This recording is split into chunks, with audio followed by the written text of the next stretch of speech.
Arada saqqal saxlada protezə yaraşır. Protezlə kökəməyi qaqa. Saqqallarını göz sağ göstərində protezm. Ya. Bax gör bəyənəsən qaqa. Gör. Sən nə bəyənirsən? Gör kişilər bəyənir. Kişilər onunla. Gör qıza bəyənir. Nə qədər ağzından çıxdı sən? Hə gör. Mən saqqalı şəklim var. Ey Allah, ağzımızda çıxdı da ha. Elə bir ki də siz quşlamamışsınız. Sizdə çıxış arkadaşsınız, xəbərimiz yoxuymuş. Rəngini. Quran haqqı bırakmağa baxsan ürəyin gedər. Neyin keçəcək? Yox, baxsam mən ürəyə gedəcək. Teşekkür mən bir də küçülüyümlə buna ərə gedərəm. Üzündə şeytan tükü var. Hadi üzündə şeytan tükü var. Yalaşıq qızda da nə istəyir? Yalaşıq. O da məndədir.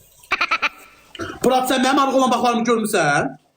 Poş istəyən baxlarımı görmüsən, qardaşım? Dəli o düşərsən küçələrə. Dəli o düşərsən küçələrə. Quran haqqı. İmam haqqı.